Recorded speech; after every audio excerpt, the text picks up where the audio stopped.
نبی کریم صلی اللہ علیہ وسلم نے ارشاد فرمایا کہ جب اللہ تعالیٰ کسی کو پسند کرتا ہے تو اللہ تعالیٰ جبریل کو بلاتا ہے اور فرماتے ہیں کہ میں فلاں شخص سے محبت کرتا ہوں، تم بھی اس سے محبت کرو، تو پھر جبریل بھی اس سے محبت کرتے ہیں، اور اس کے بعد اللہ تعالیٰ حکم دیتے ہیں کہ اعلان بھی کر دو، ثم ینادی فی اہل السماء، آسمانوں میں اعلان کیا جاتا ہے کہ انی احب فلان ان اللہ یحب فلان، کہ اللہ تعالیٰ فلاں شخص سے محبت کرتا ہے، تم سب بھی آسمان والو سن لو، تم سب بھی اس سے محبت کرو،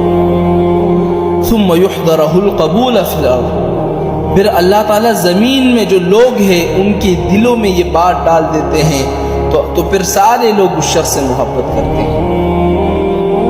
لیکن آگے سنیے گا، یہ تو آپ نے اچھی بات سن لی نا، ابھی آگے سن لیے گا، لیکن جب اللہ